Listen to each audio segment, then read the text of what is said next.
know what really makes us mad? Is wasting money on CDs with only one or two good songs. Yeah. Tell them about punk.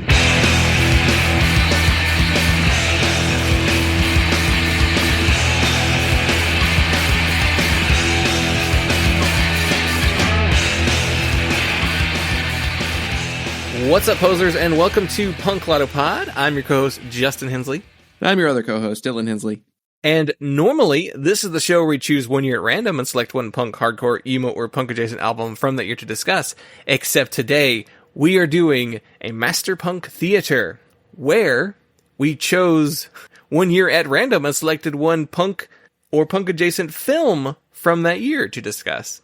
This is the first attempt at doing a Masterpunk Theatre in the main feed, which usually means fully edited sound clips, all that kind of fun stuff. This came out of the idea of us retiring a lot of our concepts for the Patreon bonus audio series and just focusing on doing a news of the world and I'm listening.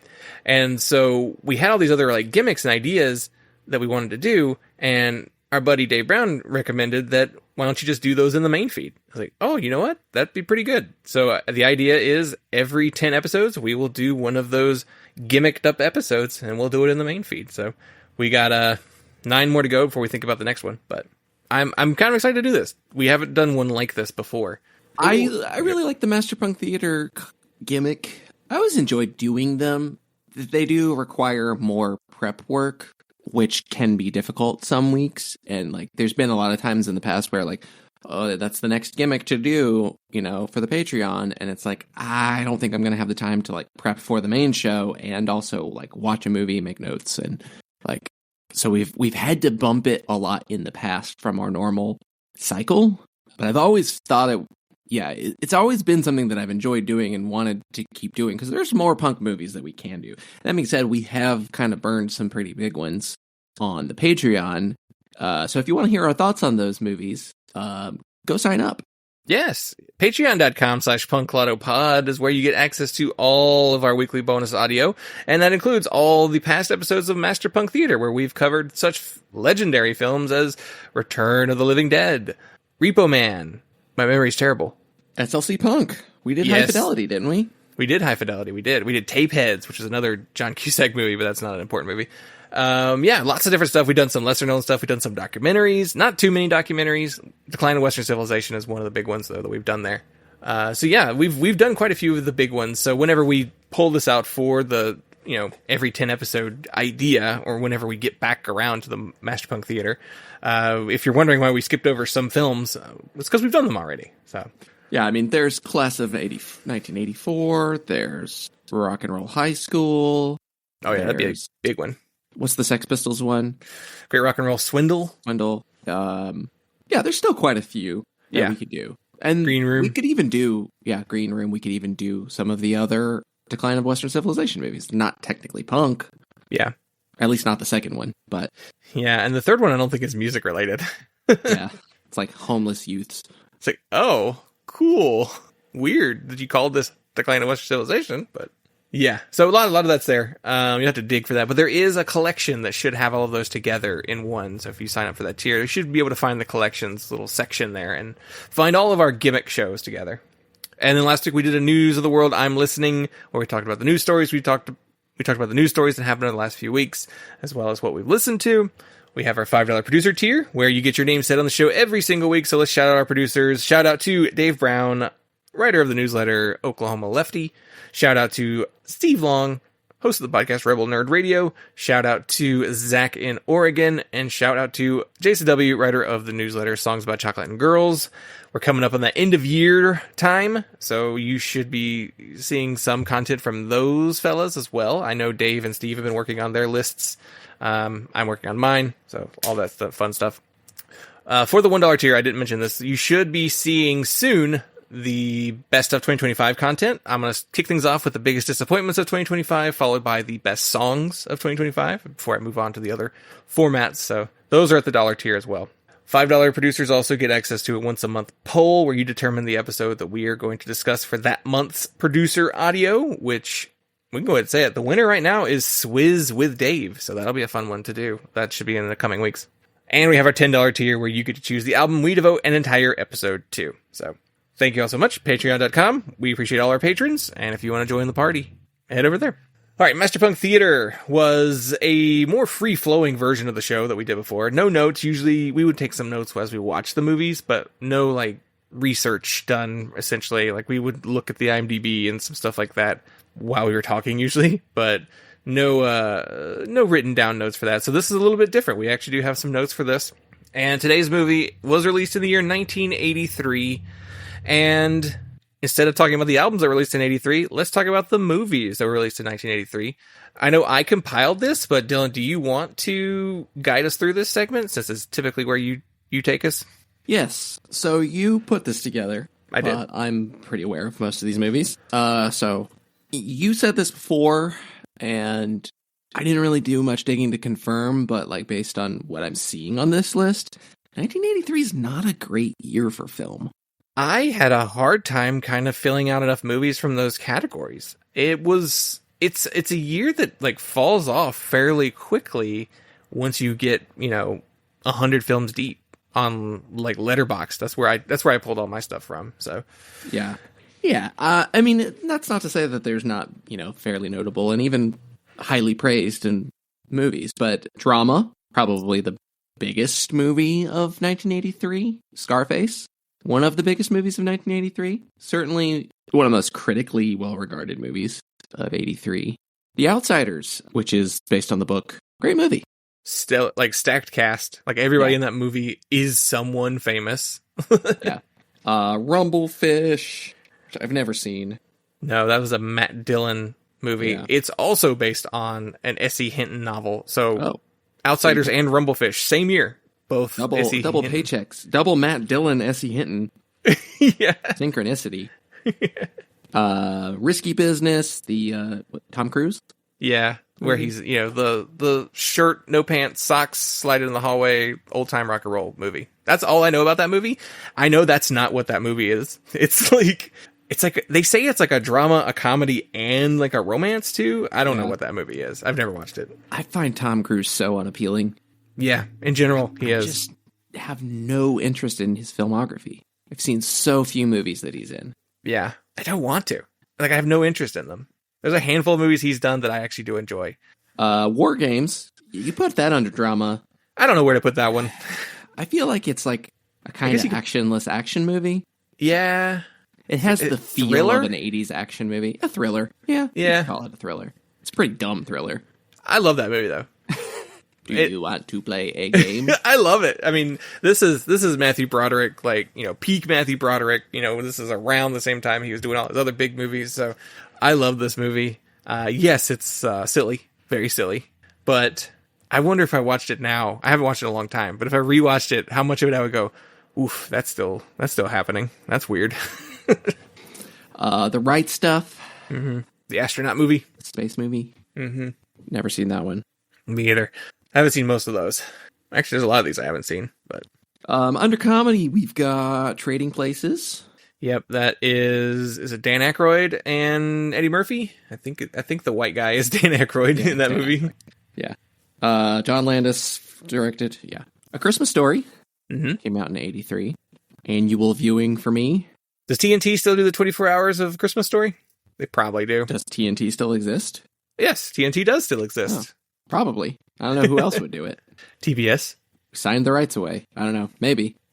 Is that a similar case of It's a Wonderful Life, where like when it came out, people didn't care, and it just became like a Christmas classic purely based on repetition because it was a cheap movie? It didn't bomb. I think it did well. I don't think it was like a huge hit. It definitely became a big deal because of the 24-hour. It had $3 million budget and made $19 million. So that's pretty good. That's pretty good. It did well enough. Yeah. But no, it wasn't like the initial release of it wasn't a huge hit. Monty Python's The Meaning of Life. Yeah, that's that one that's like a sketch movie. Yeah. It's the one where like John Cleese, is it John Cleese who's gets super fat while he's eating and then like does the vomit? I think that's the movie with that. Yeah. I don't like that one. It's not very good. No, Terry Jones was Mr. Creosote. Oh, it was Terry Jones. Okay. Yeah. Ooh, that's rough. Yeah, it's probably one of the like most memorable bits from that movie. It's been a long time since I've seen The Meaning of Life, because it's not really a movie like the other ones are. Yeah. I don't know. Is that the last one? Yeah, they only did like the 4, and one of them is like it's like a clip show movie. It's like just sketches from the show they released. I think it's called And Now for something completely different. Yeah. And then, there's Life of Brian, Holy Grail, and this one. And then, Terry Gilliam just goes off and starts doing all his own stuff. Is the Holy Grail actually the best Monty Python movie? I think Life of Brian might be better as a film, if that makes sense. But Grail is more memorable. Yeah, but it's one of those things that's so hard to judge. Like, I caught the last quarter of the Holy Grail on like Pluto a couple of months ago, and like my wife and I just like sat and watched it like stone faced. Which the last stretch of the movie kind of is the weakest part of the movie, but it was just like, man, this is a lot funnier when you're 12 years old. But it's one of those Brian is a lot more. It's just not as fresh to me, so it's easier to come back to it. Yeah, I have that Holy Grail like memorized. I watched it so many times as a teenager that it's just like, oh yeah, I never need to watch it again. We got Terms of Endearment. And that's another one I didn't know where to put it. I was like, it's a drama, it's a romance, it's a comedy, it's something else. It's kind of all over the place. Dramedy. Yeah. Shirley MacLaine, Jack Nicholson, Danny DeVito's in there. John Lithgow's in there. Oh, it's got to be a comedy then. With those two. National Lampoon's Vacation, the first vacation film of the vacation films. I kind of only like Christmas Vacation. I've never watched any of them. Christmas Vacation is great. Yeah, my Chevy Chase resistance is the reason why I have not seen any of the vacation movies, because I don't like him. Like, I don't think he's even particularly funny. He's hit or miss, performance-wise. It's pretty dependent on the joke writing quality for me. Christmas Vacation, I watch it every year. I laugh at it every year. I think it's great. And I've watched Vacation. I've watched Vegas Vacation. I don't think I've seen European Vacation. But I don't think they're that good. I don't know why Christmas Vacation just had so much better writing. Yeah, I guess you'd have to look and see who wrote the movie. Yeah. To see if it's the same writer for all of them or what. And I'm not particularly into National Lampoon movies in general. I mean, they only have 2 that people consider good. Yeah. Or, I mean, the vacation movies, people mostly consider most of them good. And then, like, Animal House. Everything else is kind of considered just, like, slop comedy. Van Wilder might be the 3rd biggest. Yeah. And it was, like, a weird, like, let's try and redo National Lampoon stuff. Horror might be one of the more consistently interesting genres this year, but honestly, it's not spectacular. I've never actually watched Videodrome. Trippy movie. It's Cronenberg, wild effects. It's one of those movies where you're just like, I don't know if that's a good movie, but it's weird as shit, and I kind of like it. Yeah. Debbie Harry's in it. We can count that as a punk movie. Yeah, we could. Hey, yeah. Just because movies that Debbie Harry's in. Yeah, we did that with Henry Rollins with Jack Frost. Did you just call me Butt Dad? Such a dumb movie, but I kind of liked it. Yeah. It's the charm like of Michael Keaton. It's the Keaton charm. That's what it is. Sleepaway Camp. Legendary. I don't like it. Yeah, I can see why. I don't think it's very good. The whole franchise is kind of like that. It's like, ugh. Yeah. Christine, John Carpenter's adaptation of the Stephen King story about the haunted car. I don't love that one either. Really? I love Christine. It's the King. Yeah. I mean, there's nobody likable in it. The car is the most likable character. The girlfriend's likable. I don't. The main dude sucks. His best friend is pretty likable. I mean, it's visually cool as hell. Like, I love how it looks, and like the scenes with the car are really impressive. Yeah, it's Stephen King. They're a bunch of jerks. Everybody's a jerk. That kid, the main character, he plays a great asshole though. And Keith Gordon has done nothing else. Like he's in Jaws 2. Oof. Before Christine, he's in very few things. Back to School, the Rodney Dangerfield movie. but he plays the unlikable nerd character in Christine like insanely well. That being said, Harry Dean Stanton is in the movie. He is. Harry Dean Stanton rule applies. There he is. I love Christine. It's not the most John Carpenter. I think that's why I John don't love it. Carpenter movie, but I think it's great. It's honestly one of the only Stephen King things I really care for. The Hunger. We can kind of skim through these a little faster. Hunger's Dead Zone. David Bowie zombie movie or vampire movie. Dead Zone is the psychic movie that they then turned into a TV show later with the kid from Breakfast Club, Michael Anthony. The Dead Zone is also Stephen King. Heavy on Stephen King this year. That's the Christopher Walken psychic movie. Yeah. Which has been immortalized with the SNL sketch. The Trivial Psychic. Trivial Psychic. You're gonna get a coffee and you're gonna leave it on the roof of your car. That movie was on TV once recently, and I was like, holy shit, that's what that skit is based on? Oh, you didn't know it was a movie? I thought it was just an SNL skit they just made up out of... Yeah, a Trivial Psychic. But yeah, it's a Cronenberg. And what's his name? Is in that movie too. The Herbert Lom. Oh yeah. Lieutenant Dreyfus from the Pink Panther movies. So we Cujo. got 2 Cronenberg movies in 1 year. That's wild. Yeah. Cujo, the movie that I wasn't allowed to watch because it would make me scared of dogs, and I saw 5 minutes of, and it did make me scared of dogs. So yeah. I was just already scared of dogs. Yeah. I think we both were. It's because we didn't have them. Yeah. And every big dog in our neighborhood barked at everything that walked by it. Yeah. And like our cousin got bit by her dog on her mouth on her birthday. And I was just like, I'm like 4 or 5 years old. And like, I don't think I like dogs. Little dogs were my gateway to dogs. And I'm still not a dog owner. I don't want to be a dog owner though. I don't want to have a dog. Jaws 3D. Sucks. Psycho 2. Never watched it. Never watched them. Any of those Psycho sequels they made in the 80s for some reason. Yeah. The Twilight Zone movie. Tragic film. Dead people. Oh, right. Everybody dies. Helicopter crash movie. Helicopter crash. Yeah. Kills 2 kids and an old guy. It's like, oh wow, the 2 vulnerable communities got killed in this movie. Rough. That's a Landis movie too. Sci-fi and fantasy. Return of the Jedi. Weakest of the original 3. Yep. Wraps up the trilogy. And we should have never gotten more Star Wars. We should have been fine with the 3. The books and cartoons, all that stuff's fine too. Like you can have all that stuff, but come on. We don't need the rest. We didn't need more movies. No. Superman 3. I've never sat and watched all of the Superman movies. I've seen them all in my childhood. Yeah. So my memory of them is very scattered. 3 is the one with Richard Pryor though. Yeah. So it's a comedy. Yeah. And Krull, a sword and sandal movie. It's a fantasy, sort of sci-fi epic. Liam Neeson. I did not know he was in that. Yeah.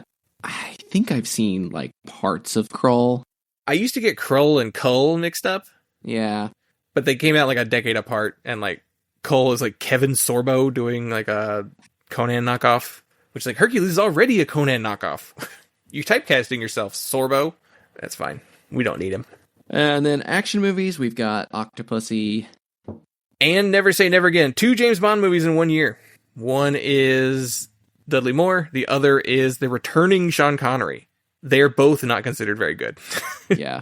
And the last one there is Sudden Impact. That's one of the Dirty Harry movies. Right. Because there's like 5 of those. All get just called Dirty Harry. No, and in fact, like the first one's not even called Dirty Harry. That's like the second one. Yeah. Right. Because it's Dirty Harry, Magnum Force, The Enforcer, Sudden Impact, and the Deadpool. So only one of them is called Dirty Harry. Okay. But it is the first one. Yeah. I think people say the Magnum Force is real weird. But yeah. So overall, 1983, not a great year. I mean, there's some good stuff there, but. Yeah. I mean, what? My favorite movies from this year would be like The Outsiders, Christmas Story, Christine, Return of the Jedi, I guess. You know. Yeah, you know it well enough. You can always watch it. Yeah, I mean, I love war games, and yeah, that's I did make Not a much list. that I'm reaching for, though. No, it's not. It's not a On a year regular for basis. that, which I found kind of interesting. It's weird how that happens. It's just like music. Some years are way better than others. Yeah. Well, there's no almost picked here because we really just went with the first thing we saw. So we'll get into the movie stats. So today we are talking about the film Valley Girl. Ow, gag me, how could you? For sure, Brody. Besides, it's totally gnarly birth control. I can't stand it. Okay, so he's awesome. Valley Girl. She's out there somewhere. This is the story of a boy from Hollywood who never dreamed the girl he'd want most was down here. Hello. Hello. Who invited you? Oh, wow, you mean you have to be invited? Well, that explains it. What? Well, everyone is dressed weird. See, if I had been invited, I would have known this was a costume party. Right. It's the story of a girl from the valley who never dreamed she'd ever be seen with a boy from over here. Like, I'm not getting out of this car. All right, but when they attack the car, save the radio.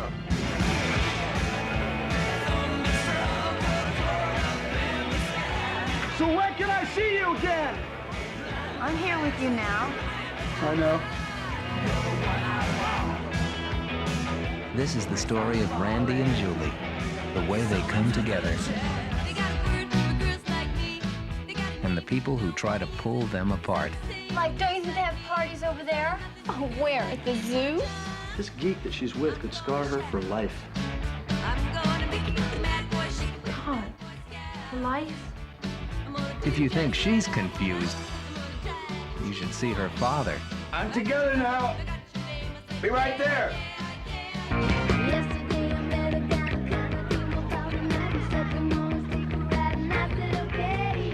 Julie's cool.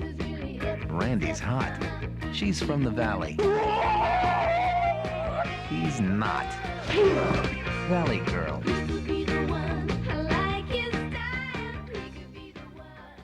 Oh, bitch, and is this in 3D? No, but your face is.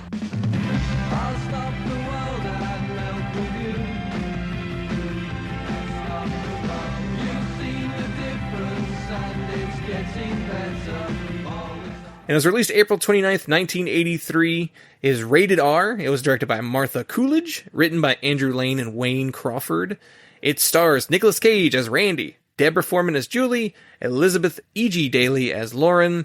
Those are the big stars of the biggest names in the movie. We'll talk about more people later. And it was produced by Thomas Coleman, Wayne Crawford and Andrew Lane, Michael Rosenblatt, and J. David Williams, who that one was uncredited. So, I guess we could do the why we picked it. We picked this movie because it's a punk movie released in 1983 that we haven't already covered. Loosely punk movie. Yes, most punk movies are loose punk movies. There's very few movies that are like legit punk stuff in them. This movie could have been more punk, which we will talk about in a little bit.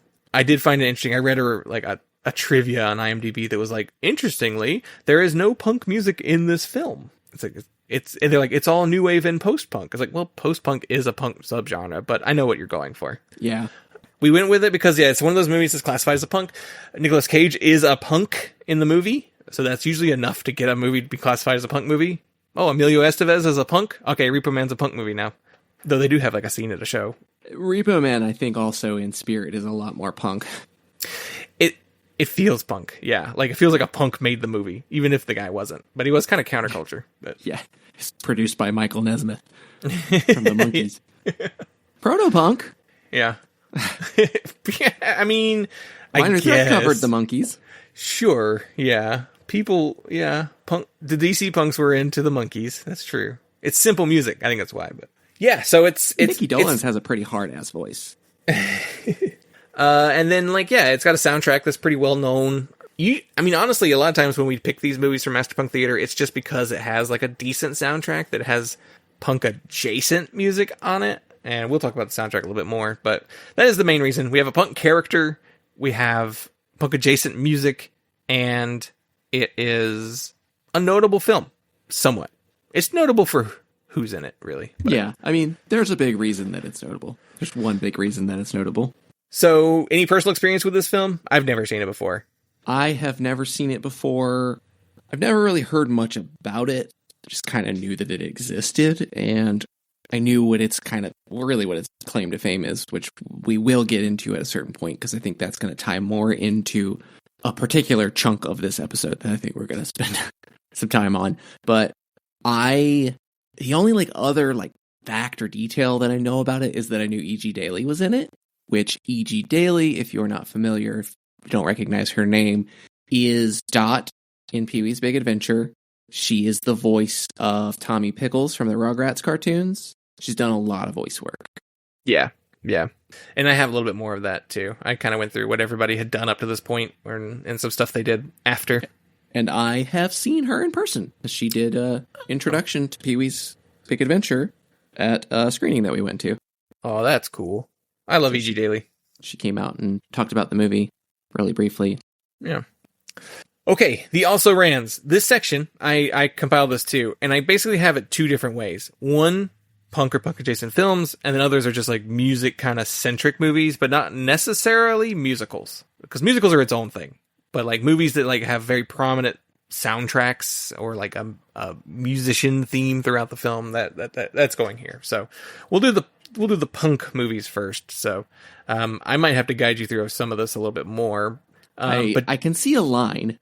Yes. There's a very that I'm assuming is the breaking point. Yeah. First on this list, Suburbia, one of the, I guess, definitive punk movies. Kinda, yeah. I mean, it's not a great movie. We did do if you want to hear our thoughts on Suburbia, sign up for our Patreon, because we did this one already. We did. Yeah, we covered this one. This is the one Penelope Spheeris directed it after Decline of Western Civilization. It's about a bunch of gutter punks who live in or squatting in a house. Is basically what the movie is, and their antics, really. And he was nude. Also has a pretty rough a scene at a punk show where a woman's clothes get ripped off of her. There's a lot of rough scenes. That movie's rough in general. In that film, it's very dark. It's very cynical. There's very little to enjoy about it. Yeah. Flea is one of the better parts of the movie. Yeah. Flea's shown up a few times on us doing Masterpunk Theaters. Yeah, it's a rough movie. It's one of the important punk movies, but man, is it rough to watch. Okay, I might have to take over for some of these. Made in Britain. This is a movie about a skinhead who lives in Britain. It stars Tim Roth. So it was a very early Tim Roth movie. And this would be probably one we would do if we hit 83 again, when we do decide to come back around on this one. I don't know too much about it, other than, it's a movie about a punk, and he's a skinhead, and he's a teenager, he clashes with social workers who want to conform him to the status quo. I'm assuming he's not a Nazi skinhead. I think it's just a regular Oi skinheads, UK punk skinheads. But politically unaligned. Yeah. Hell W10. This is a movie starring The Clash. It's it's super low budget. It did not get a wide release. It's just an oddity. And it's it's only 49 minutes. So it's not even a full length feature length movie. But I thought it was interesting. It's a movie too. Joe Strummer wrote and directed it. So, UK DK is a film about punks and skinheads. That's a documentary. Anarchism in America is also another documentary. That movie interviews a lot of punks. And then, you might know the rest of these. Flashdance. Mm-hmm. The punk movie. Flashdance. Yeah. Hey, it's a music movie. Yes. Kevin Bacon. No, wait. Hold on. Flashdance does count as a punk movie. Wait, no. Flashdance isn't the Kevin Bacon. I'm thinking of Footloose. Oh, yeah. No, Flashdance is it's Jennifer Beals, Michael Nuri. Yeah. Flashdance counts as a punk movie, though, because Lee Ving is in it. He's actually in it. Wow, I didn't scroll through the cast. That is funny. So, maybe, someday. You're going to have to hit 83 a lot. Footloose came out in 84. Oh, so that says Letterboxd has the wrong year. That happens sometimes. You see that with movies a lot. Flashdance was 83, but Footloose came out in 84. Okay. It's funny because they're both They're both dancing movies. They're right next to each other. Yeah. They look very similar aesthetically. Yeah. Posters and Eddie and the Cruisers. I've heard that's a good movie. Yeah. Michael Paré is in it. Yeah. Whose daughter is married to which band is the guy from? Is he a Vandal? Oh, Michael Paré is... Wait, what? His daughter is, what's her name from Mad Men? Is Jessica Paré. And she's married to like a punk. Oh, really? Joseph Smith. I don't. He's a film producer. No. Where? Is this not the right Paré? What's her name? Jessica Paré? Mm-hmm. Is that his daughter? Yeah, I think so. Right? Now I'm curious. No. No, she's not? No. Huh. Anthony Paré is her father. These damn French. She French-Canadian. She was married to Joseph M. Smith, and this doesn't really matter anymore, considering that he has no relation. It doesn't say what band he was from. He was from a band, though. But anyway, unrelated. Michael Paré also in Streets of Fire. Music movie as well. Yeah, it is a music movie. That's a weird one. And then these three, I'm just like, I don't know. They have music as the central theme. Yentl, the Barbra Streisand movie. Every Barbra Streisand movie has music in it. Yeah. I don't think it's a musical, but there's music in it. But it could be musical. I don't know. I've never watched it. The Big Chill.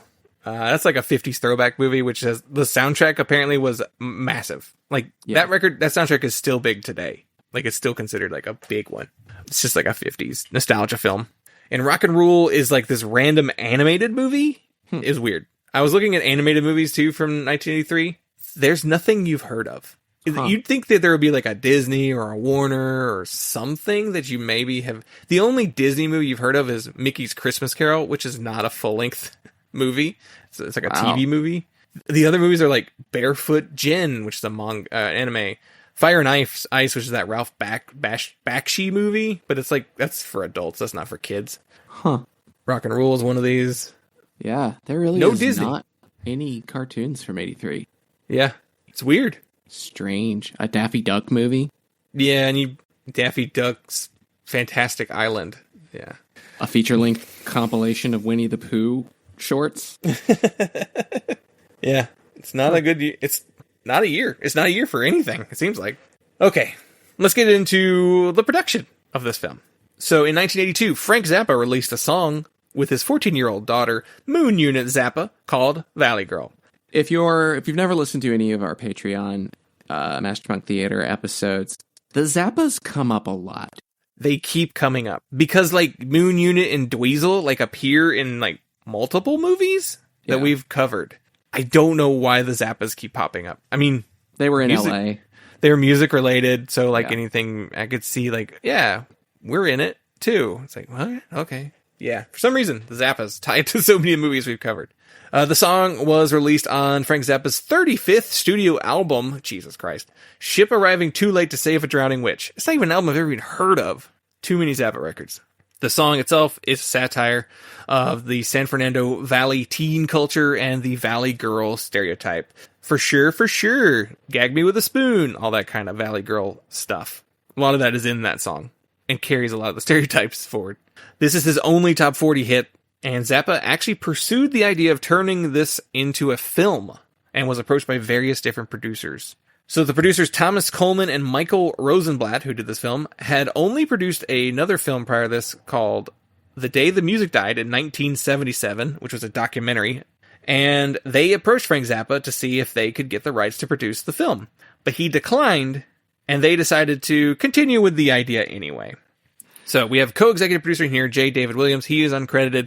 He goes on to have tons of credits as a financier, which I did not know was just a thing. He's just a money guy. But he was the financier on the Terminator films and the RoboCop films. So he's under this weird category of like accounting and on IMDb, which I'd never seen before. I was like, I've never run into money people like this. But yeah, so he's a money guy. He helps fund movies.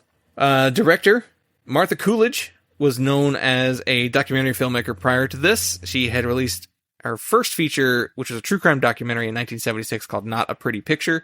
It's a documentary about a woman who is raped, and it's about her recovery afterwards. And it sounds incredibly heavy and dark. But she, did documentaries. I think she also has like a short film from 1975 that is about her own experience of date rape. Wow. Yeah. There's a scene in this movie that I'm like, is this going where I think it's going? And it doesn't. But it's definitely kind of shot like it at first. Yeah. I'm not familiar with her really prior to this movie. She, I know, had worked for American Zoetrope, so she had Francis Ford Coppola connections, which plays into our star of the film, who is a Coppola. Yeah. I have some more like stuff on what they did after, what a lot of people did after in our aftermath section, so we'll talk about that kind of stuff too later. But the writer Andrew Lane, he had previously written a rape revenge flick called Tomcats in 1976. It seems like a very much I Spit on Your Grave type movie. The other writer, Wayne Crawford, also appears in that movie and I think directed Tomcats as well. These two guys, they work together a lot. Wayne Crawford also wrote a knockoff Jaws movie called Barracuda. And so Lane and Crawford wrote this script in 10 days. And the producer... It shows, yes. The director claims that the producers had designed the film to be an exploitation-type film. And you can see that in the movie. There are things that happen that you're just like, yeah, this would have happened in a Roger Corman film of some sort. Yeah. But it doesn't. It has production values. Apparently the producers were pleasantly surprised that she had directed a real movie. Because it looks good and like it has a structure to it. This is Nicolas Cage's first starring role in a film. He did a small part in Fast Times at Ridgemont High. He also appears in S.E. Hinton's Outsiders as an uncredited sock in that movie. And he is in Rumblefish, the Matt Dillon movie, Lead movie, and he actually has a character in that one. But this is also the first film that he is credited as Nicolas Cage and not Coppola. So this is also the movie, I didn't put this in my notes, but this is also the movie that he made before he fixed his teeth, and because he had bad teeth. He had a gap. Yeah. I'm sure there are other problems, but... Yeah, he has a pretty noticeable gap in this movie. Yeah. This is Deborah Foreman's first starring role as well. She had done some lesser-known films and appeared on the TV shows T.J. Hooker, which is the William Shatner series, and Family Ties. Elizabeth E.G. Daly, I think she just goes by E.G. Daly, is one of those familiar faces in Hollywood, and more specifically voices. But she previously appeared on Laverne and Shirley and Chips, as well as the big TV miniseries Fame, as well as the Rod Stewart music video for Young Turks. And she also appears in the 1982 film and future Masterpunk Theatre contender, Ladies and Gentlemen, The Fabulous Stains. So she's in that movie as well. The film also features character actor Michael Bowen. He has other credits, but his most famous role is Buck from Kill Bill. Right. My name is Buck, and I like to fuck. He didn't change his character from the Valley Girl to Kill Bill. But we also have Cameron Dye and Michelle Myronick, who had also been in The Outsiders as well. A lot of Outsiders people in this one. The score is done by Mark Leventhal and Scott Wilk. The cinematography is by Frederick Elms, who was also the cinematographer on Eraserhead. And he has a very lengthy career, including lots of David Lynch films. And it was edited by Eva Gardos, whose only real credit before was casting for Tribesmen in Apocalypse Now. So... along with like the idea this is an exploitation film, the producers had also demanded that the director show female nudity 4 times in the movie. And she figured out a loophole by stating they didn't say for how long. So they only appear on screen for a few seconds. There's one like very notable nudity scene. Very notable, very early in the film. There's some more, but you almost could miss it if you weren't paying attention. But yeah, she was like, I don't want to do that. I'm going to do this. I'm going to agree to their terms, but get around it as much as I can. That one's probably in there the way it is because I don't think she could have gotten away with doing the way she did all the other ones for the other two. And I wonder if the one counts as 2 because it's 2 different. They cut away and then come back to it? Yeah. Maybe. Because, I don't remember. I can only think of like 3 instances in the movie. Yeah. And like one is behind glass. Yeah, that might be the 4th. The shower. Well, there's the other one where they're in the bathroom and the guy and the girl are like making out and like he's trying to take her clothes off and she's like, "People, come in." Yeah. So there's 4 if you count the 2 as separate. But the club scenes in this movie are filmed at the future Viper Room, which will eventually become to be owned by Johnny Depp, which is also where Rivers Phoenix died. Yeah. Viper Room is now one of those shitty like West Hollywood pay-to-play venues, like every famous West Hollywood music venue is. Yeah. So Nicolas Cage lived out of his car during the filming of this movie. to make his character feel more authentic. I don't think Nicolas Cage's character was he living out of his car in the movie? I don't know. That part was unclear. But, Nicolas Cage and Deborah Foreman actually started dating each other while filming this film. They just, like, Nicolas Cage just had a crush on her right away and, like, wrote her love letters, and she apparently was won over by this, so they do have a little relationship going on. And then there's a scene of a breakup in the film, not to get too deep into the plot yet, but Deborah Foreman was having a really hard time doing that scene, and where the director had to just be like, just pretend it's an ex that you're breaking up with. And so it's like, that one got a little real for her, I guess. And then the movie poster famously features another actress entirely posing with Nicolas Cage. That is not Deborah Foreman on the poster of this movie. No one knows who that is. The reason why they didn't use Deborah Foreman is because the studio didn't want to pay her because of its small budget. Weird. And then the movie was made for $350,000 and wound up making $17 million at the box office. I've seen a number that says the budget was also $3 million. I suspect most of that $3 million was marketing. But so it was a hit. It was a hit. Well, let's dive into the plot. How do you want to do this? You want to do beat for beat? What do you want to do? The plot is honestly very simple. Yeah. And I don't even know if it's necessary to really spell it out entirely. It's Romeo and Juliet with punks and Valley Girls is the main basic structure of the movie. Yeah. It has a very similar structure to Say Anything, the John Cusack movie, for different reasons, but structurally kind of similar too. Yeah. Yeah. Basically, the concept is Deborah Foreman, who plays Julie. Julie is a Valley Girl. She lives in the San Fernando Valley. She has 4 friends, and one of which is E.G. Daily. And they're all Valley Girls, except funnily, E.G. Daily was like, I can't do a Valley Girl impression, so I just did a Malibu one. And she's like, so my character's from Malibu and not originally from the Valley. Because if you hear, it's the accent is funny in this movie. It's inconsistent. It feels like none of the actors can keep it up. Like they all drop it at some point. Julie has the most prominent one, but she is the lead of the film, so it makes more sense for her to do it. Yeah, E.G. Daly's is just kind of like, she sounds more surfer than Valley. The other two, they do fine, but they're not doing like a really hard accent.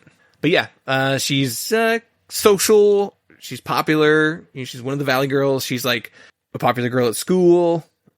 This is one note I had. How old are these people was my first question that I had watching this movie. I'm like, how old are these characters supposed to be? And then we finally, like 20 minutes in, are like, oh, I go to Hollywood High. And I'm like, you're high school students? Y'all are doing cocaine and drinking in front of like somebody's mother. Like, well, that's the cool mom stereotype. She is the cool mom. She's the mom who tries to have sex with a teenager. Yeah. One of my notes is E.G. Daily was born 30 years old. I know, I see her and I'm like, she looks not exactly the same. She's like 22 years old in this movie. Everybody looks old as shit in this movie. Everybody looks 30. Everyone. Especially the guy who plays her ex-boyfriend. Yeah. He's like, he looked 40 at that point. But yeah, she's popular girl at school and she's dating this guy and then he's a jerk. And so she breaks up with him. And so she's all about trying to finding a new boyfriend. You know, I guess that's where you get like, oh yeah, they're teenagers. They're, you know, the girls are boy obsessed. Yeah. They're very superficial, into the bodies more than anything. Yeah. He's such a hunk. And yeah, they're hanging out at the beach and just like talking about all the guys at the beach. And they're talking about a party that they're going to have at one of their houses. And Nicolas Cage is there. His character is at the beach with his friend. His friend hears about the party. The way Nicolas Cage first appears in this movie, he's shirtless in his bathing suit coming out of the water and he's lumbering. Just like, boom, boom, just like clearly walking on the sand was difficult. And they were just like, he does not look cool. He is just like Frankenstein's monster is escaping the ocean. Yeah, I mean, he's just walking like Nicolas Cage walks. Yeah. Yeah, Nicolas Cage's friend overhears the address to where the party is going to be. And so we go to the party. Everyone looks the same. Everyone is dressed identical. All the guys are wearing polos. Everybody's got the feathered hair. The girls, for the most part, I mean, there's more variety in their dress, but for the most part, it's still kind of the same style. It's a very like fashion-centric group of individuals here. They're at, I believe it is Stacy's mom's house. Oh, I wonder if that was intentional. It's Susie's mom's house. Is it Susie's mom? I think her name is Susie. No, it's Stacy. I think it sucks that there's a Stacy and a Susie and they both have black hair. So it kind of really... I'm pretty sure it's Susie's mom. Susie is the one who goes with Nicolas Cage and is being chased by Fred the whole movie. Stacy's the one who sleeps with the dude that was trying to sleep with her mom. Beth Brent, Lee Purcell. I don't remember. It took me too long to figure out which was which. They're both S names. They both have the same haircut. Mm-hmm. It's hard to remember who's whose. I don't think we see who Susie's parents are, but yeah, the four crew. It's Julie, Lauren, which is E.G. Daily, Stacy, and Susie. So yeah, they're at, I think it's Stacy's house, and her mom is like the host, and they have like sushi for everyone, which is just like weird. We are introduced to Beth Brent. She is the one who is she's the stepmother of Stacy, and who her father had actually died. So the stepmother is the guardian, and she makes a comment of, ever since her dad died, she's become competitive with me. So Susie Brent is her dog. So it is Susie. It's Susie's mom. Lee Purcell, known for something. Because I recognized her. I don't think she's known for anything. Her biggest something. Have you watched JL Ranch or Kids vs. Monster? Because those are her top 2 credits on IMDb. Wow. Okay. She's just There's nobody. Someone else in this movie that I recognized. Yeah, I don't know. Not her. What's her name's mom?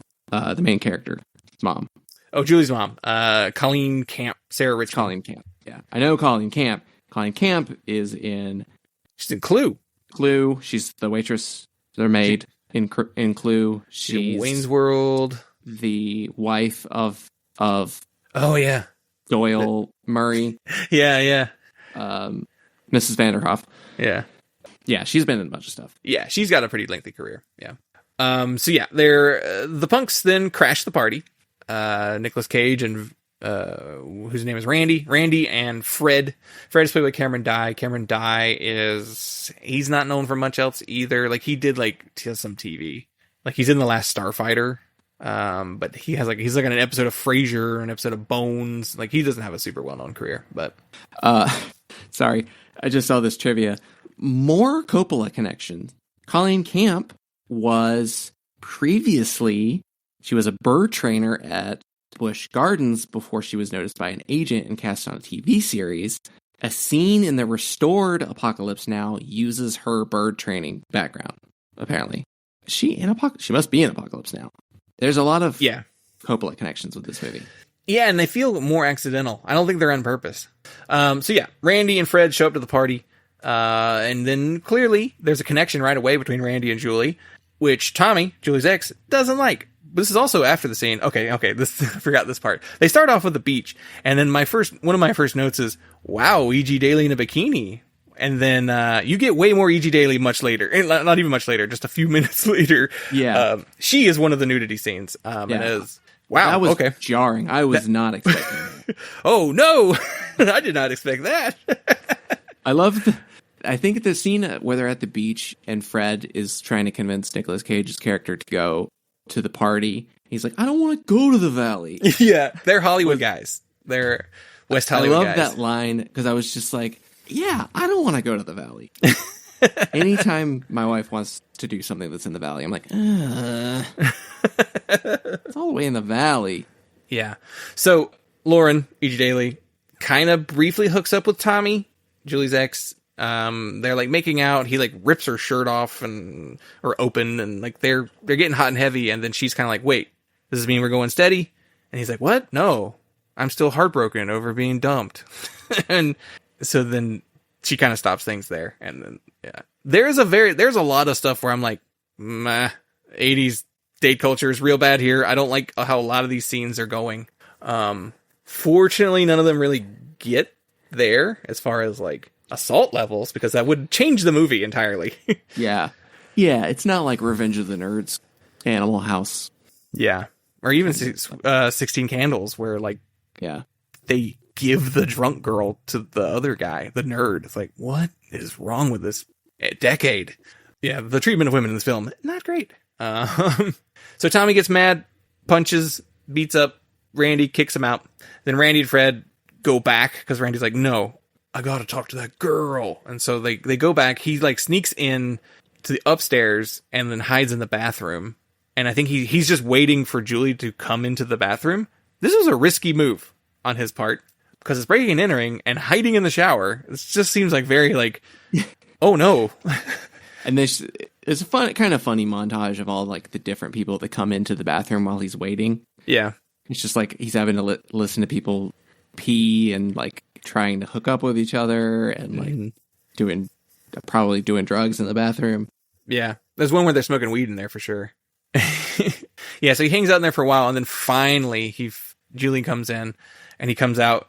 He surprises her too. He comes out of the shower. He like sneaks up behind her, and she sees him in the mirror. I feel like a normal reaction is she would have screamed and yelled or been scared by something, but she just turns around and smiles at him. So weird. It's not how that scene should have gone, but they connect a little more, and he's like, "When can I see you next?" And then then he convinces her to come out with him and Fred, and so she drags Susie with her as they go. No, it's Stacy. It's gotta be Stacy because the party's at Susie's house, and they ask later where they went, and Stacy says that she took her home. Yeah, I'm basing it off their IMDb photos, and I feel like this is a bad idea because Susie looks like Stacy, and Stacy looks like Susie, but they're not who in the movie versus their photos on IMDb. So I think that's why I'm having such a hard time.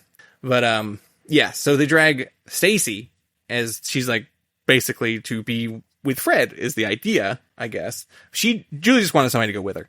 And so Fred just chases her around the entire trip. But this leads to one of my favorite scenes in the movie, which is just them going down Hollywood Boulevard. And you see all the Man's Chinese Theater, all the other theaters, the Sunset Strip, like a lot of LA landmarks. Yeah.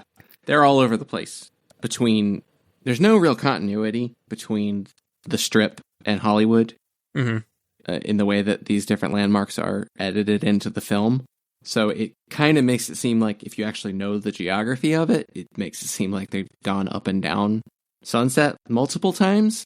But I think they just like sloppily edited it together without consideration of where they're going. Yeah. But it's one of my favorite scenes because I just love seeing like all the landmarks, and it's kind of cool because like as they're driving down the road, they have a convertible that they're driving, and they just are like waving and talking to like all the other punks up and down the strip. So that's kind of fun, and so you kind of get a little bit of you get a little bit of like, oh, this is their people. They know these people. This is where they hang out. This is where they're from, and they eventually go to a club where this is the future Viper Room, but this is the club where they go in and hang out for a while, and the Plimsolls are the band performing on stage. They perform a couple songs.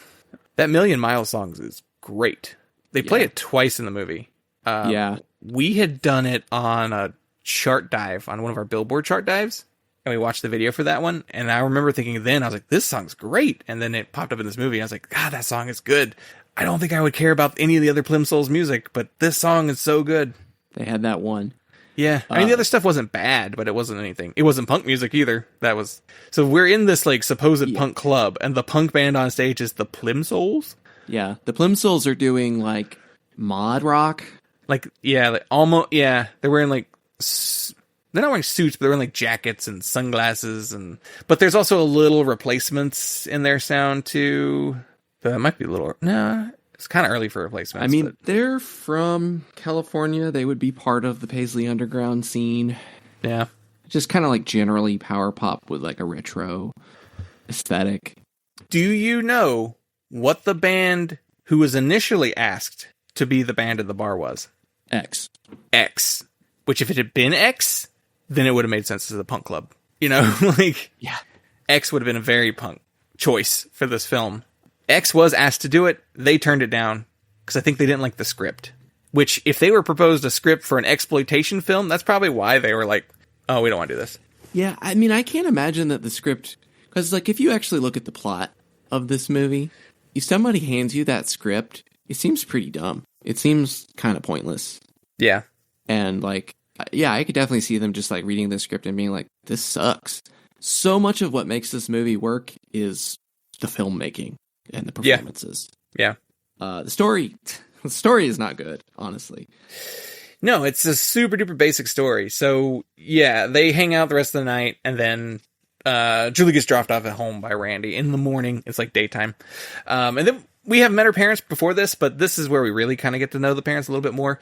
Julie's parents are ex-hippies, and they run a health food restaurant in the Valley. And Julie makes fun of it. She's like, it's not good food, but it's healthy for you, and it's not cool. It's not a cool place to be. But yeah, they are the cool parents. Now we have the one kind of cool parent, which is like facilitates the the debauchery. And then we have the other kind of cool parents who are just like, we let you make your decisions and your choices. They're hippies. Colin Camp, which we mentioned, plays the mother. Frederick Forrest plays her dad. He's got like a Sonny Bono haircut and a mustache. He's so good. I like him a lot in this movie. Yeah, he's a great actor. He's in Apocalypse Now. Chef. Apocalypse Now. He's in The Conversation. Mm-hmm. Done a lot of Francis Ford Coppola stuff. Yep. He did pass away in 2023, sadly. 86 years old, though. He's in Point Blank. I forgot about that. Yeah. He's definitely one of my favorite characters in the movie. He's definitely one of the better actors in the movie. Yeah. Yeah, then they do a driver's ed scene, and that's where I'm like, oh, they're in high school. All right. Yeah. There's a lot of nudity in this movie about high schoolers. I don't know how to feel about this. But fortunately, everyone was of age at the time. But yeah, it's just weird. The driver's ed teacher is Richard Sanders. He's like a character actor who's like done a million things. I think he's most known for doing WKRP in Cincinnati, as one of the main characters. He was Les Nessman. So I've never watched WKRP. People love it, but I've never watched it. So then she's kind of hiding that she's seeing Randy, but then eventually it does lead to I forget how we get here. It leads to like a montage of like Randy and Julie going out in different scenes. Is it set to I Melt With You? I think that's the montage. Yeah, that song also shows up later in the movie as well. But that is that montage. Which is a fun little montage. I like that too. A lot more landmarks there too. Their clothes keep changing, so that's how you know it's been like several different times. Yeah. There's a bunch of pretty noticeable landmarks. That Dupar's Diner that they go to multiple times in the movie, that was in Studio City. I think that closed in 2018. The Encino Bowl is gone. They show Casa Vega, which is still there, still going strong. That shows up in Once Upon a Time in Hollywood. I've been there. It's a really pretty good Mexican restaurant. CalMex. They show a Winchell's Donuts sign. Winchell's Donuts signs, there's a few Winchell's left, but you see the outline of the signs a lot that get repurposed with other signs. So like people like print, make a new sign to go into the frame, but like people recognize that Winchell's Donuts shape. So it's always cool to leave those up. Some of the other landmarks, there's a lot of landmarks in this movie that are gone. I didn't catch all of them and research all of them. My favorite is it's the mall, the food court in the mall. Did you recognize that food court? The food court in the mall is from... It's the Del Amo Fashion Center Mall in Torrance, California. This is the same mall that Jackie Brown is featured primarily in.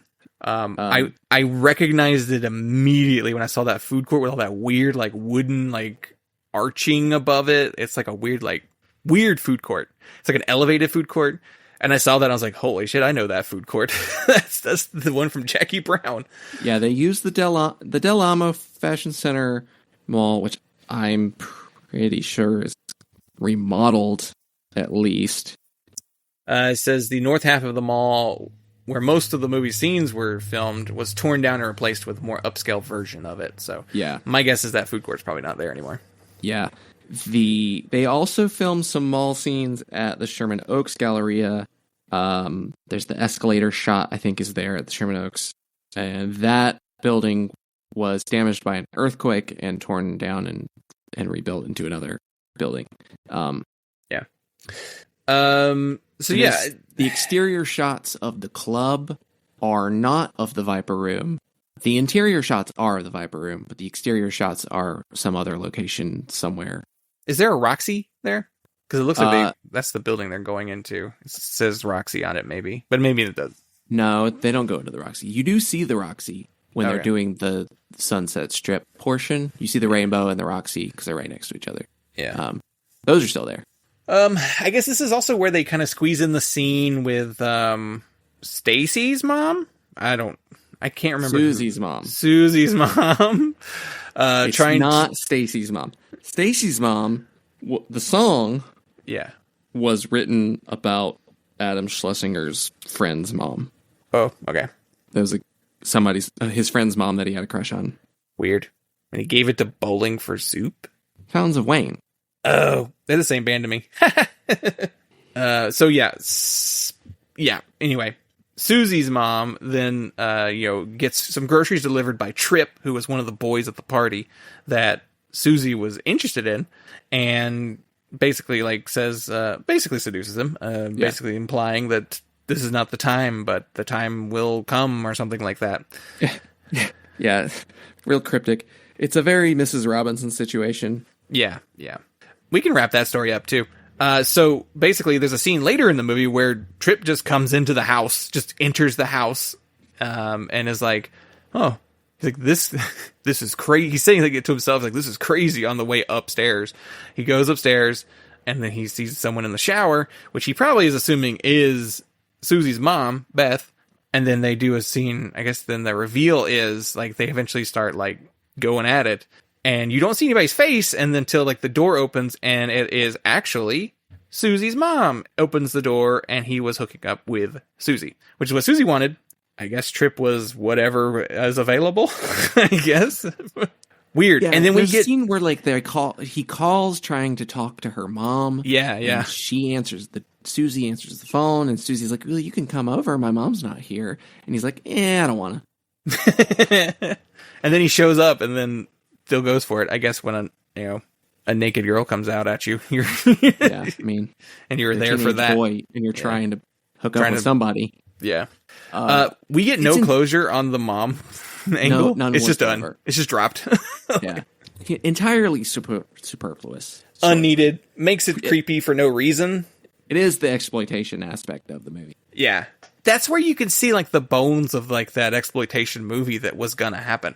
This could have been, if they just probably given it to any old dude director from that time period. God, if this was directed by a guy, it would be unbearable. It would be an unwatchable film. Yeah, I think it would be horrible. Yeah. So that's their story. So then basically she reveals to her friends that she has been seeing Randy the whole time. And then they're like, what? You can't be the prom queen if you're dating Randy. He doesn't even go to our school. And plus he's like a weirdo and a punk. And it's just a very, very superficial teardown of Randy. And like, he's just not right. He's not the kind of guy she should be dating. It's very like clique based, very like, this is the hierarchy of the high school type attitude. It's very much just a case of she's torn between choosing her dickhead bully boyfriend because he's the prom king and he's like one of the popular guys, or Randy, the guy who doesn't go to her school and is like a punk and does not conform to them. They're also like, he'll ruin you for any other Val dudes. It's like none of the other Valley guys will want you, right, for dating this Hollywood punk. Yeah. So the conflict of the movie boils down to Julie has to decide whether or not she wants to continue seeing Randy or get back with Tommy. Her friends are all pushing her to Tommy. She does have a scene with her dad where she's like, I don't know who to choose. And he's kind of like, I don't know either. But you could tell she likes Randy a lot more than she likes Tommy. Like, she genuinely likes him. And so that's what makes it hard for her to decide, is that she's like, I have to. And so then this is where the scene where they break up on her front porch comes from. Like, he shows up at, he didn't call ahead. He just shows up at her door, and she starts yelling at him about showing up at the door. And he's like, oh, okay, it's not a big deal. He does have a funny line where he's like, I'll go down the street, get to the payphone, call your house, say I'm coming, and then I'll be over here in 2 seconds. And I thought that was a good little line there. But, and he's like, when can I see you next? And she's like, no, you can't. We can't see each other anymore. And he figures it out immediately. He's like, he doesn't understand it at first, but then he's like, oh, it's your friends. It's your fucking friends. And he just starts like yelling like, fuck you. And like start impersonating her Valley accent. And like, it was... He almost goes full Nick Cage a couple of times in this movie. Yeah, there's a few instances where we almost get the full Cage. I don't think he's figured that out yet. That's why we didn't get it. But I was surprised to see him already almost doing that this early in his career. I figured that was something that kind of developed a little bit later on, but so this leads to my I did mention a few things for being my favorite parts. This leads to my actual favorite part of the movie where where Randy is just like, "Oh, I'm going to get her back." And his way of getting her back is to just be at the places that she's going to. Yeah. So my favorite is when he's the ticket taker at the movie theater while she's there with all of her friends and he's taking tickets. He's wearing like 3D glasses, and someone's like, "Oh, cool." The whole time. Yeah, he's like, "Oh, cool. Is it a 3D movie?" And he goes, "No, but your face is." And just like, and then there's like another scene where they're like, enjoy the ride. Yeah, he keeps saying like stuff like that. Have a good trip. And then there's another scene where they're at the diner, and it's like, you know, he's bringing their food out, and he's dressed in this ridiculous chef outfit, like covering his face. There's another one. What's the other one? He accidentally spits his gum out. On Tommy. Onto Tommy. Through the car window. There's one more. I can't remember what the other one was. He wakes up on her lawn. Yeah, her lawn. In a sleeping bag. He's basically... Whenever he left her at her porch, I was like, oh... Well, at least he didn't pull like a John Cusack say anything boombox out the window situation. No, he did way worse. Just followed her around lots of places and like impersonating people who work at the places. Yeah, he just stalked her. Yeah. And then it gets to the prom, and then, you know, Tommy and Julie become the prom king and queen. Randy infiltrates the prom. Randy and Tommy get into a fight at the end. And then I guess Randy wins the fight, and they run away. Julie runs away with her, and they get into the limo that Tommy had reserved for the prom, and the directions were to go to like the Sheraton or something like that, presumably to have sex. It's prom night after all. And then he's like, Sheraton? And he's like, let's go. And it also has a graduate ending. Like they're sitting in the back, and it's like a two shot of them just sitting there next to each other. Except the difference is with the graduate is their faces are like, what did we just do? And this one is like, they're happy. So it's kind of the opposite take on that. But when the movie ended, I was like, wait, what? That's the end of the movie? Very anticlimactic. It's an anticlimactic, abrupt ending. It's just like, that fight also was nothing. It was like a nothing fight. And then they immediately run and get in the car, and the movie's over after that. It's like, it's weird. There's no denouement. There's no like, it's a weird structure to the finale. I'm assuming that's the script. Just the script wasn't there. And I assume she wasn't allowed to make too many changes to the script. But yeah, it just kind of just ends. Yeah, the story stinks. It's a nothing story. It's Romeo and Juliet. She's not he's not a Capulet, so, you can't be with him. The difference is they don't die at the end, but they even are standing in front of a marquee that says Romeo and Juliet at one point, so they're not even like subtle with the what they're going for. So yeah, the plot of this movie kind of sucks. It's just a nothing plot. Where this movie shines, some of the characters, and you mentioned it, the filmmaking. Yeah. It looks great. It looks phenomenal. Like it's shot so well. There's a reason why David Lynch uses this guy. He's actually a really good cinematographer. It looks great. The direction, I feel like, is pretty solid. The editing is pretty good. Except for the audio. Did you notice like the audio peaking a couple times in the movie? Yeah. It was just like, I don't know if that was a transfer issue of like the DVD transfer to a streaming service or if it was just like badly mixed audio, or it was just like the mic was too hot when they filmed it. But other than that, that's like the biggest flaw as far as like the filmmaking is concerned. Otherwise, like the shots are great. The sets are great. The costumes are phenomenal. I love the costuming in this movie. Not all the performances are good, but some of them are very good.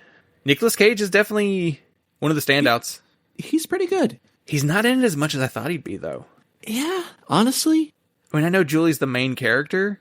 For him to be like, this is a big breakout movie for him. Mm-hmm.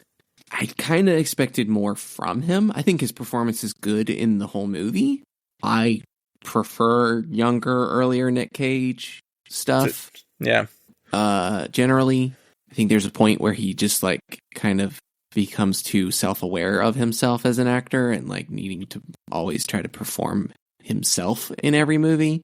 So I would say this is, I mean, it's not as great of a performance as like Raising Arizona, but he's had a lot of experience at that point, and like also that's just a very well made movie and with a good script, and it's really well written and funny. This is like, it's not quite there. He has some charm in this movie though, and like, but not a lot. Like, so like a big issue I have with this movie is that it's like this. It poses this like super difficult, impossible choice for her between these two guys, but these two guys suck.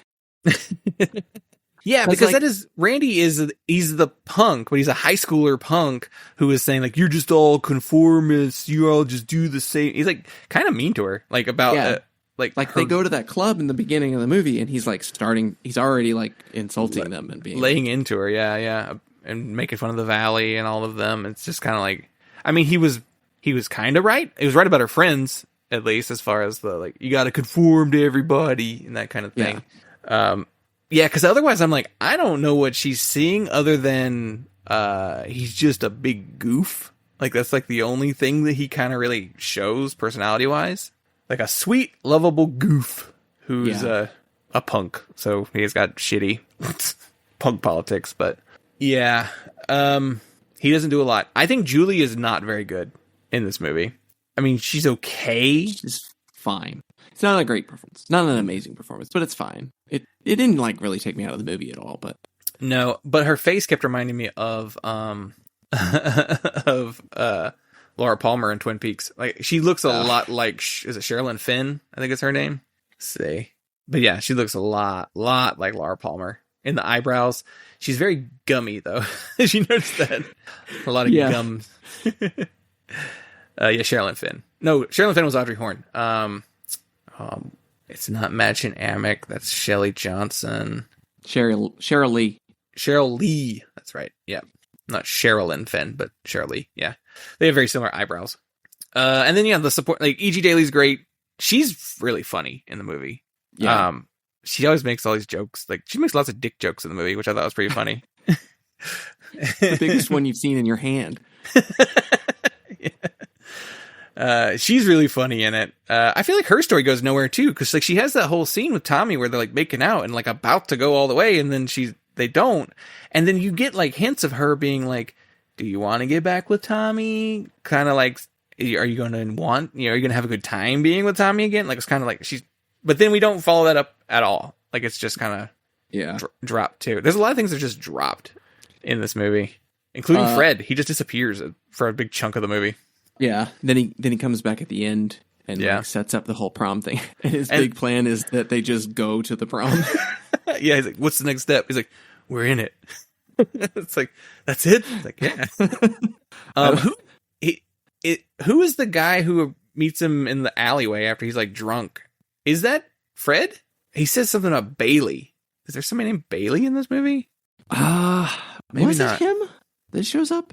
Or was it the bouncer from the club? No, the bouncer was bald. Yeah. So Fred shows up.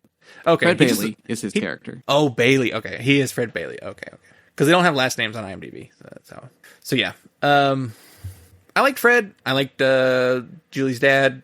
I like both her parents, really. Fred has one of my favorite lines in the movie when they are coming out of the party and they're like getting in their car to go to Hollywood, and he says, "Hi, I'm Fred. I like tacos, 71 Cabernet, and my favorite color is magenta."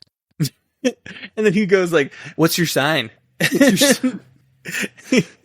Like, Fred's kind of charming, like the whole movie. Like, you notice he kind of wins her over by the end of that scene. It's like she's literally running away from him around the car while like Julie and Randy are making out in the car, but she's like kind of smiling the whole time. Yeah. It's like, oh, you kind of like this. Like, you just don't want to be with him because he's a punk. I think otherwise you wouldn't mind this guy because he's charming and funny and kind of quick-witted. Yeah, I get it. Yeah.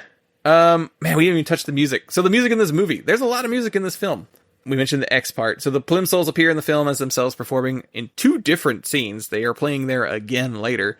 But then Josie Cotton also appears on this film.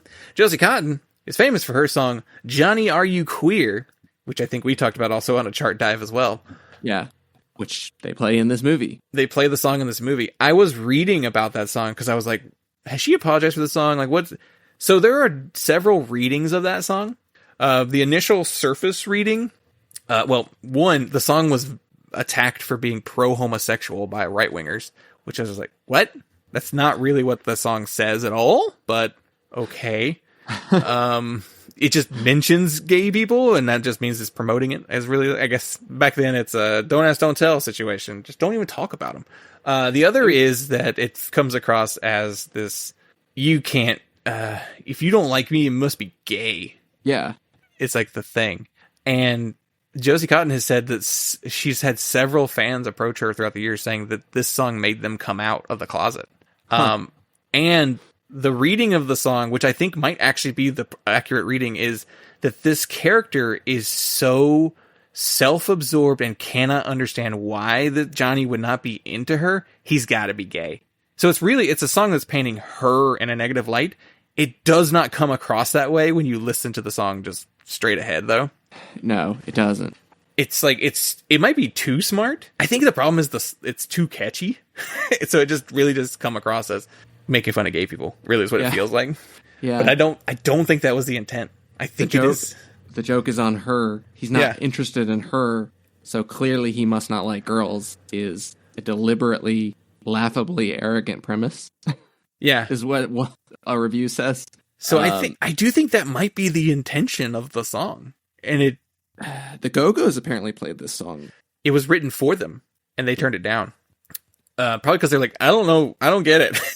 They're probably like, people are not gonna understand this, and it's a song that should be explained, and it's just like, okay. But yes, okay. The soundtrack features songs by the Plimsolls and Josie Cotton. We also have Bonnie Hayes. We have Sparks, the Psychedelic Furs, Men at Work, Modern English, several more artists that I just was not familiar with. I Met With You was featured twice in the film, and Martha Coolidge had heard it on the radio, and she's like, oh, this would be great for the spirit of the film. So she called the station and had to sing it to them to find out the name of the song, because she didn't know the name of it. It's the chorus. I mean, I Melt With You. She could have just said the chorus, but anyway, they didn't know. She didn't know off the top of her head the name of the song and asked for it, because back then she said the radio station didn't say who the song was or by. There is an interesting credit. You see credits in the film for The Clash, Bananarama. That's the British pronunciation. Bananarama. I watch a lot of British panel shows and they all say Bananarama. And Culture Club and The Jam.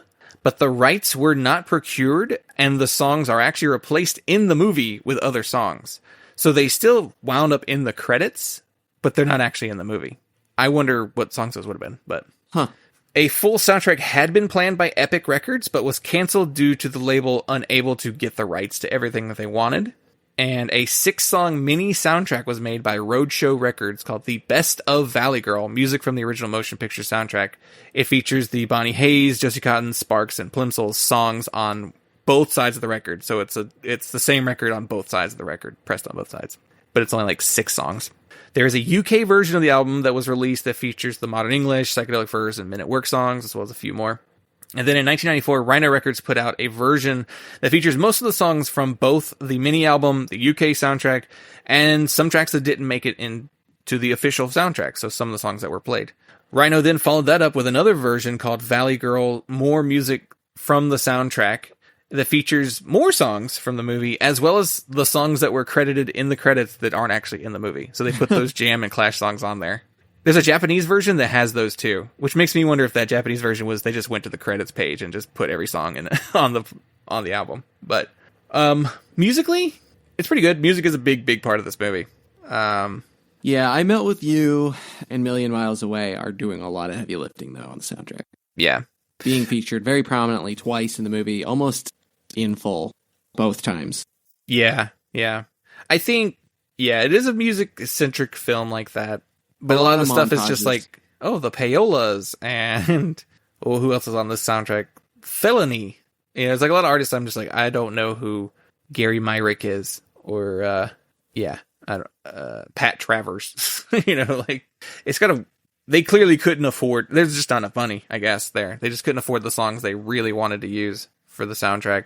And they were able to clear it for the movie, but they're not able to clear it for the soundtrack, which I always find very funny when that happens. It's most movies. Like, if you look at a soundtrack, there's always, like, movies that have songs in them that are not on the soundtracks. But, let's do the aftermath and wrap it up, because the aftermath is pretty long. So, Frank Zappa would sue the producers of this film to stop the release due to false designation of origin, unfair competition, and dilution of trademark. The judge ruled against them, or the judge ruled against Frank Zappa because he claimed there would be no confusion between the song and the movie. And that's true. That being said, I kept singing the song Valley Girl in my head every time I thought of the name of this movie. Yeah, I mean, I do think that they went to him trying to produce the movie. He has an argument, you know? He told them no, and then they decided to do it anyway. That being said, what is this movie going to be based on other than stereotypes of Valley Girls? Right, none of which Zappa made up. Right. So, unless there's something he specifically made up in that song, I don't think there's enough case there, though, you know? So, director Martha Coolidge, along with cinematographer Frederick Elms and the actors Lee Purcell and Colleen Camp, Julie's parents, sued the distributors for $5 million for their profits of the film, as their contract stated. This movie made $17 million, and they were supposed to get a profit cut. And Atlantic Returns, it was like a really weird name. They were the production company too, but they were distributed it. We're just like, we're not going to pay you. My guess is it made more money than they thought it would, so they didn't want to give them that money. But the film has a 6.4 on IMDb, a 66 on Metacritic, and an 83 on Rotten Tomatoes. Kevin Smith and Quentin Tarantino both cite this as one of their favorite films. Explains why. Somehow that tracks for both of them. Kevin Smith said that when it was time for his wife to give birth to their daughter, he brought Valley Girl to the hospital to play while they were. It's like weird.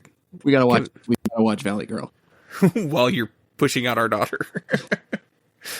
She's like, I don't care, and he's like, we're gonna be here a long time. I'm gonna be bored.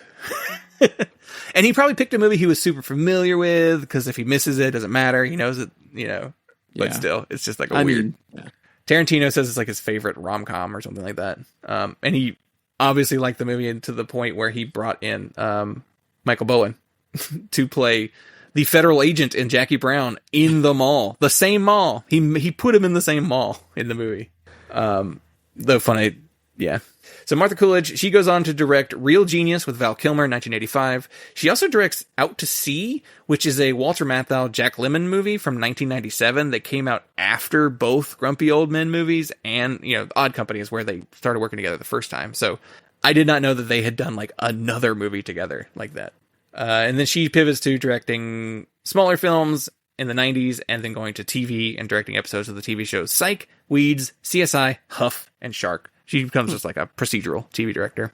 Andrew Lane, one of the writers, he would go on to produce Night of the Comet in 1984, and then write and direct a handful of thrillers in the 90s and 80s, but nothing really of note. Wayne Crawford, the other writer, would appear in episodes of Hill Street Blues and Cagney and Lacey, because he was an actor. He would also co-write, co-produce, and act in a number of Andrew Lane's films. It would take a few more years for Nicolas Cage to break out, but 1987's Raising Arizona and Moonstruck would be the movies to do it. And then he would go on to have a prolific output of varying quality. There's a scene where I think it's Julie she's wearing a Woody Woodpecker button on like her shirt or blazer or whatever. And apparently they had modeled Nicolas Cage's hair in Raising Arizona on Woody Woodpecker's hair. Yeah. Which I did not know. It's just a funny little connection. Deborah Foreman, she goes on to star in Real Genius with Val Kilmer, and the horror comedy April Fool's Day in 1986, as well as Waxworks, which is the other Wax Museum horror movie from 1988. You know the cover of that movie. And she has very small roles after that. E.G. Daily, we already mentioned. Pee-wee's Big Adventure as Dottie. Better Off Dead as herself. She's singing the intro to that movie as like on stage. This John Cusack movie. She also becomes a quite accomplished voice actor, hundreds of credits to her name, but most famous Tommy Pickles of the Rugrats and Buttercup and the Powerpuff Girls. Coleman and Rosenblatt would go on to produce Teen Wolf. These are the producers of the film. They would produce Teen Wolf 2, and Garbage Pail Kids, the movie. Coleman also becomes a, quote, studio executive, whatever that means, And he is listed on a ton of animated films. He has credits as studio executive for the films Space Jam, Iron Giant, Ice Age, Alvin and the Chipmunks, Into the Spider-Verse, Angry Birds, Hotel Transylvania, Smurfs, Sausage Party, The Lego Movie, Despicable Me. If you could think of an animated movie from the 2010s, he probably is credited as a studio executive. I don't know what that means, but he apparently got into the animation game. And then Valley Girl would get remade as a musical in 2020, and Deborah Foreman, E.G. Daily, and Heidi Holliker, who Heidi Holliker played Stacy, all have cameos in the movie. That movie was supposed to come out in like 2018, and then I forget why it got pushed back, but it got pushed back, and then it was supposed to come out in like 2020, and then COVID happened, and so then it just got dumped onto streaming. So that movie never actually it was supposed to be a theatrical release, but it never got it. So, and then it sounds like nobody ever saw it. So. All right, that is it. Yeah. So overall, I enjoyed watching the movie. Yeah. I enjoyed it a lot more than I thought it would, honestly. Yeah, it's one of those ones where I was like, it's not bad. I like things about it. Why it's one of their favorite movies, that makes no sense to me. Yeah, I don't know. You just like E.G. Daily that much? I mean, I do too, but really into the like general vibe. Hanging out vibe, I guess. Yeah. Which is mostly what the movie is. So like I can see that being really influential on, Clerks and Mallrats. I mean, Quentin Tarantino liking it a lot, I think has a lot to do with its sense of place. I mean, it's the debut starring role for Nicolas Cage too. Like that's not nothing. It's not the breakout, but it's the first major role. Like so, and as Cage, not a Coppola. The whole time I was watching the movie, I kept thinking young Nicolas Cage, especially with his teeth, his original teeth, looks... I mean, I guess he doesn't have teeth like that look like that. His teeth are actually pretty straight. But he looks so much like Skylar Gisondo. Who's that? Skylar Gisondo was the son on Righteous Gemstones. Jimmy Olsen and the new Superman. Jimmy Olsen. Yeah. He's going to be in like Santa Clarita Diet, Licorice Pizza. Yeah, he's going to be in the new Shrek movie with that real deep voice guy from the new SNL cast member. The guy who does like he has a really low voice. Like, what? They're the kids that they have in Shrek. So, Shrek 5. Yeah, did we win? Yeah, for the most part. Yeah, I don't think we lost. So, I think if it had a better ending, I would say it's a good movie. This does strike me as the kind of movie you throw on just to look at the old Hollywood, to look at the mall, look at the fashion, and then listen to the music. Like, I feel like that's what the appeal of this movie is, for the most part. Yeah. The gratuitous nudity. Yeah, I mean, it's the 80s. Just rewind, fast forward, rewind, play, rewind, play, rewind, play. On this vaguely date rapey scene. Yeah. Kind of ruins it. She's saying no the whole time, but she's like going along with it, so it's like a weird, like, ugh. But you can tell she really wants it, man. Yeah, and it's like, whoa, I don't like that. Stop it. Ugh. Yeah, that guy. He's the worst. Yeah, well, what's your letterbox rating on it? I was gonna give it a 3, but I gave it a 2.5 just because of how weak the ending of the movie is. Like, once they get to the prom, I'm like, what? I don't care about this. I do like the scene where they're talking, where him and Randy and Fred are like up looking down on the valley from the hills, from like Mulholland Drive or whatever. And they're talking, and he's like Fred's like telling him his plan or whatever. Like, I'm gonna help you out or whatever. And then Nicolas Cage pulls out that little plastic whistle out of his pocket and blows on it for no reason at all. Yeah, there's actually a thing I read about that. Those were like made out of like orange chewing wax. Like it was just like a toy that you could get, but it was like made out of plastic that you could chew. Like those whack lips, you could just chew on them. Yeah, it's just it doesn't say why he did it, but he just did it. That is funny. It feels like an ad lib, and they just kept it. Yeah, it's too funny. They left it in. All right. Yeah, I have it at a 3. That's because the 2.75 doesn't exist on Letterboxd. That's what I would actually give it, but I rounded up, set it down. Yeah. And I gave it 2.5 because I'm way harder on movies. And I don't have the letterbox curve. I saw a TikTok recently of somebody being like, what does your letterbox rating trend look like? Yeah. And like most people give everything like 3.5s, 4 stars. Like everybody just has a tendency to overrate movies on Letterboxd. It was like, I don't have that problem. I got so many 2s and 2.5s. Well, yeah, you worked at the independent movie theater and didn't like most of the movies that they showed. I liked plenty of the movies that they showed. I was just never like, it was amazing, or like, I didn't like The Lobster. Yorgos Lanthimos? All right, well, let's get out of here. We appreciate all of you for listening. You can follow us on all forms of social media at PunkLottoPod. We'd love to hear feedback on this. If you liked how we did this one, a little bit more structured than the versions we did on the Patreon, but patreon.com/punklotopod, punklotopod@gmail.com, punklotopod at all the socials. Where are we following you, Dylan? You can follow me at Husker Dylan. You can follow me on Instagram, Twitter, Blue Sky, TikTok, Letterboxd. I'm on Letterboxd too. I have like 1 follower. I think it's you. Probably, yeah. I very rarely write reviews on there. They're usually like 1 line. I write 1 lines just because it's easier to do. Sometimes it's like just a quote from the movie that I like. Yeah. I did leave a pretty funny one on War of the Worlds, the 2005 Tom Cruise movie, where I said 9/11 of the worlds.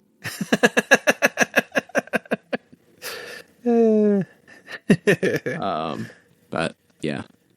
All right, that'll do it for us. So thank you all so much, and we will talk to you next time.